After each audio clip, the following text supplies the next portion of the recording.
Ellen, why don't you go first? Okay, the first thing I wanted to address was, well, the first question was Sam Ginton's question about who these immigrants are that we're talking about. And so I wanted to impart some of what I know from immigration policy. Well, Canada for a long time had this visioning of a designer immigrant, which is a term that was coined by Alan, oh my God, his name escapes me now, but a professor from York University. So the designer immigrant was basically somebody who could basically settle themselves here in Canada, who had all of these skills from their country of origin, who already went through the school system and the training somewhere else, and they were supposed to be the best and the brightest that Canada, recruited through immigration, through the immigration scheme, and who would score really high in Canada's point system. And but then we know that many of these best and the brightest are driving taxi cabs and delivering pizza. So Canada has used immigration policy time and time again as as an extension of the labor policy to create an underclass of workers, to create precarity, to have precariousness a permanent feature within our economy, and creating, of course, an apartheid system, labor segmentation that we have to understand as labor apartheid between those that are considered to be privileged workers, those that are considered to be Canadians, and those who are considered to be Canadian workers that have been here for the majority of their lives, who went through the Canadian education system, because of course Canada also gives points for the experience, not only just the skill, but the experience. And we know time and time again that these best and the brightest, even though they were in charge of entire hospitals in Pakistan or India, that experience does not get them anywhere, is not considered here in the Canadian context whatsoever.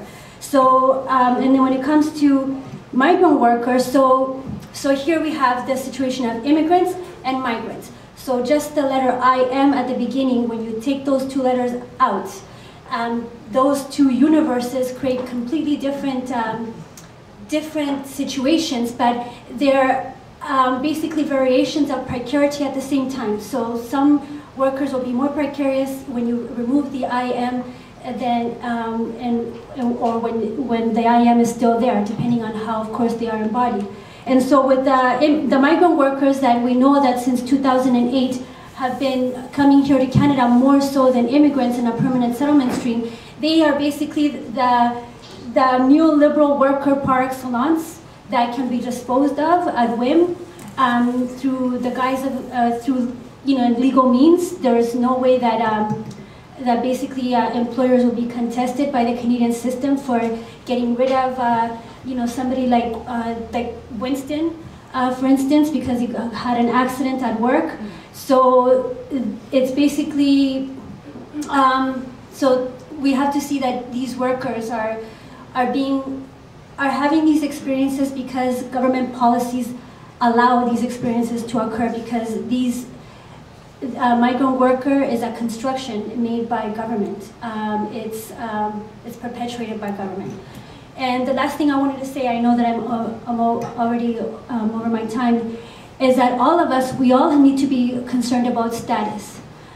Because all of our citizenship status is being degraded. When workers are being treated this way, all of our rights as citizens are being degraded. So, and that's another thing that we need to think about and put into our analysis and base our organizing strategies around. How we're all, of course, implicated in all of this. Christian. Thanks. So I guess often I'm accused I don't live in the real world, which is fine, that's cool. But I wanted to address this question about collective organizing and workplace democracy.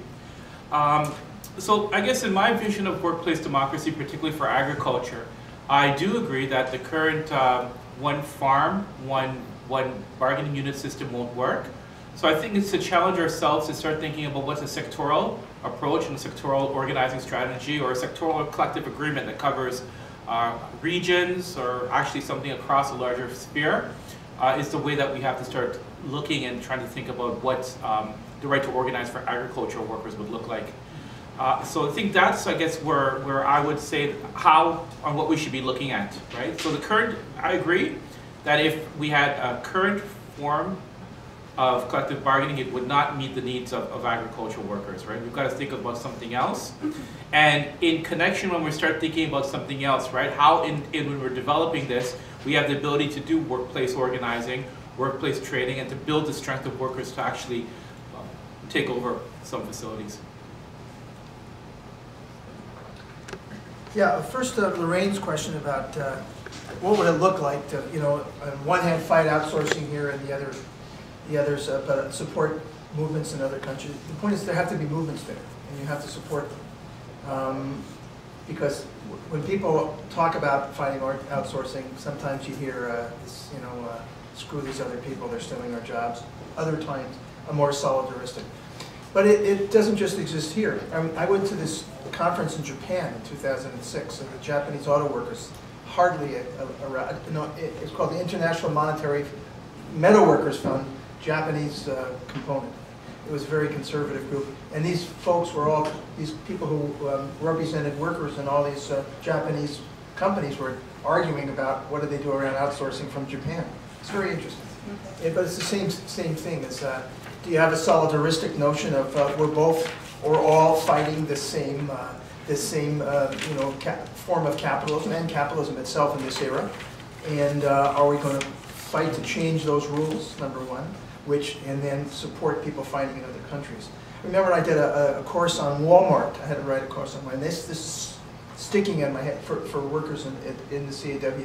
It's stuck in my head all the time. How do you do this in a way that you know, that you argue that things have to change in your own country in such a way as to facilitate, you know, capacities, different kinds of capacities in other countries. It's not easy because you're not used to thinking about it, but it's something we need to do. I know that's a sufficiently abstract answer, I'm sorry, because I haven't got great examples. The second thing is about workplace democracy, how do you make it, you know, and changing investment, you know, arguing that they, you know, you got to politicize the struggle of unions. I was thinking of what happened in Caterpillar. Caterpillar then closed, and you know, they had this stuff about the people taking wage cuts of 50%, which wasn't realistic. They knew that they were going to close it. And instead of politicizing the struggles, every other person on the block was saying, "Boy, this is wrong." Even people who were business-oriented, you know, a lot of them were saying, "Oh, this is wrong." So you knew you had a social justice issue, which was there. So instead of saying, let's take this place over and demand that the capacities that are there, producing the products that are produced there, need to be taken up, that's what needed to happen. It didn't happen. They only cared about getting the severance packages and that sort of stuff.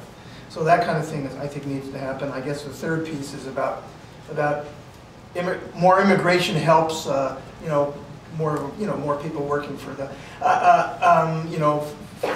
yeah, obviously labor shortages exist in different places, and that's one way to address them. I think the real question is that nothing in terms of labor markets happens simply because numbers come in a raw way. Everything is part of the capitalist labor market. That's the filter about whether or not what kind of jobs people are going to have. So I think that's the way we have to look at it, and more in the terms of the way that Sam raised it, rather than just raw immigration. So just to follow up on that, the point of politicization is extremely important. And I want to tie politicization to co-optation, right? So one of the frustrations that we have, I guess, on the ground, or as, you know, not resource activists, is that some of our people who should be our allies are co-opting the work that's happening on the ground. And they're positioning these struggles in a very dangerous way. And I'll just give you the example. So many years ago, there was a wildcat strike at Guesquire Foods. Guesquire Foods was a plant that had Trinidadian, Bajan, and Mexican workers. And before the place went bankrupt, about 200 workers had gone on strike. And subsequently, they were all sent home. But the point of this was that the story and the strength of those workers, you know, basically refusing to work, to hold a very radical form of resistance. And instead of focusing on that as a story, right, and politicizing the fact that workers were able to wanting to do something, The way that it was positioned was that, well, outsiders need to come to save these workers. So the politicization became about the outsiders coming in to do this work rather than what the workers are willing to do. And both this co-optation and the type of a particular, I'll call it perverse form of politicization, one about the struggle, the exploitation and vulnerability, but not about the structures and the forms of resistance that people are taking on, are occurring. And I think that's one of the things we need to challenge within the labor movement, right? So this is something historical that we've seen with the Chinese workers 150 years ago, 130 years ago, both from the AFL-CIA, and I said that on purpose, and the CLC, that there's this idea that we're going to talk about vulnerability. The recommendations, suggestions are very liberal in approach, not really talking about empowering the people who are oppressed, but very much about managing what types of resistance are going on and what type of possibilities are existing. So I think in what we're taking up here is to challenge, to ensure that we're talking about consciousness raising of migrant workers and of the broader working class, but also the challenge when we're hearing these recommendations, solutions coming up that are there not to really emancipate, but to control the situation that people believe that will not get out of hand. And that's great, Chris. And speaking of politicization, I wanted to bring it back to the question about education. I've always dreamed that, the Pilgrimage to Freedom that was organized in 2010 by Thai and Filipino women, that one day is going to be in immigration textbooks for our children, for our youth. That they don't have to wait until university in order to get to these issues, because a lot of our people, a lot of our youth do not get there because they don't see themselves within the curriculum whatsoever. So I see that our work too has to involve us seeking spaces, different types of spaces for consciousness raising, for politicization, because it's not happening in our education system, and we would be deceiving ourselves if we could think that we can take to our school boards and all of a sudden reclaim those spaces to prepare thinking, critical citizens to create a different type of world. As we know, as many of us know that the schooling system is designed to create like the next exploitable workforce that will punch in and out on time in the morning and whatever, or be completely available 24 hours. Now obviously the type of worker that the type of worker that capitalism is needed. It changes all the time, but it changes in the way that there's more exploitation of that is expected, and that is extracted from workers. So that's what the schooling system basically does. So, in my work, what I see is that we need to create a third space, between academe and our community, and bring all of those facets together into one. Because I'm very seduced by the conversations we can have in academe, the spaces here, but we have to go to the farms, we have to go to different workplaces, we have to go to the places where workers go and talk about these issues. So the same issues that I talk to my students about, diversity issues or discrimination in the classroom, I bring those issues to the farms. And then we all discuss them, and with a different type of language. So we need to democratize the way that we talk about these issues, and we need to we need to create those spaces ourselves because they're not there. And so a space like this is a start of all of that. And that's where we have to also take the opportunity to counter, this amnesia that many Canadians have, that the majority of Canadians are immigrants unless they're First Nations and they were always here. And so, one of the things that I'm always, very shocked by, but I'm always shocked, but I shouldn't be. It's this polite Canadian racism that you see many times come out online. Whenever there's an issue having to do with race or temporary foreign worker programs, one comment after the other is about they should, they're lucky that they're here, and if they don't like it, then they should pack up and go back to where they came from. But we would all have to figure out where we came from and then pack up as well, right? So, and then we also have to take to cultural forms of expression. So one of the things that we've been doing in Justicia is been working with Minsukli, for instance, to have workers' own voices be heard, and that's one way that we can hopefully compel the public, because if we continue to speak about migrant workers' rights, and here in Justicia we never say we speak for workers because workers have their own voice, but Canadians have to see that, you know, the workers we're talking about, you know what, they're human beings just like the rest of us, but they're not seeing that now. So then it's up to us to find creative ways for people to connect with one another in a very human way. Just a couple of seconds. Talked about the education system. You know, I think that it's really important that we argue for these things. You know, I don't just mean out there in the ether, that we organize people in communities to actually go to demand these trustees, to go to the, you know, to go to the spaces we can do that and argue for this. You know, like, and argue for you know, that these issues be taken up in the education system, where our kids go, about you know, about the common class interest people have, and about the forms of oppression. And because our kids are the people in our communities, are the you know, our neighbors and our co-workers and our you know, sufferers in this awful labor market and stuff. We have rights to have these voices heard as part. Yeah, obviously, we know the purpose that there's a big, you know, class struggle over the nature of the education system has to take place, and we have to engage in it, and that's part of it, I think.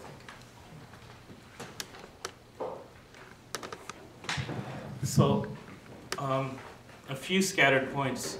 I think that the first thing with the teachers, and I think with a lot of other organizations, is that tough conversation. I don't know if it's already happening in, I guess, with the comrades that you're talking to, but this whole contradiction between trying to do organized support work and supporting the Liberal Party, and just trying to get people to understand that, you know, the idea of precariousness and the ability of the Liberals and the NDP not to address the needed changes in our labor market, and trying to push that way, maybe one aspect. And second of all, I guess there are people in this room, I guess we've had somebody from No One's Legal, we have Sazna, Parkdale Community Legal Services, has been doing important work around the Roma, and I guess the deportation of those Romas.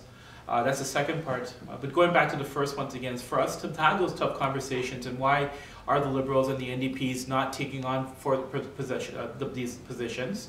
Why is there this kind of scaredness of actually addressing the stuff that each one of us are talking about? So that's number one. Number two, the idea about full employment, absolutely, right? And I think connected to our full employment, employment insurance or unemployment insurance helps workers out. So making sure that you know, we're talking about employment and the necessary unemployment programs to help the community. And then we have to address the loopholes that people are able. So I think everybody in this room, we all agree, everybody should have full employment. No migrant workers should have any discrimination in our laws, but discriminations exist. So we have to address the examinations and the xenophobia that attach with resisting to address these changes, right? So this idea about some unions calling for migrant workers, if they're not getting benefits into UI, they shouldn't have to pay into that. Or the same thing with healthcare. So just talking about full expansions and to defend our positions at all costs. The third, what we didn't talk about, but I know one of my friends wanted to bring this up here, is the whole conversation about human trafficking. And the conversation on human trafficking is extremely important for what we're doing around migrant workers. Because human trafficking, we have to understand, is a form of criminalization. And yes, people are exploited, but rather than have the CBSA cooperate with provincial authorities to go onto workplace sites or into communities and to terrorize communities, that's not the approach we should be looking for. And that's very much connected to the human trafficking discourse. Human trafficking discourse doesn't address the labor exploitation. All it is about people talking to CBSA or RCMP, they're getting their pictures in the front of the Globe and Mail or the Financial Post, and then the people that are facing these same conditions will be deported anyways. So the conversation is very much being dominated around migrant workers on human trafficking without addressing the necessary legal, political, and social change that need to happen on the ground. So it's one of the things we need to talk more about, and for us to have a full conversation on, absolutely. Okay, thank you very much, folks. And I think we're moving on to the next panel now. Okay. Could you give a hand to our... Yes, thank you.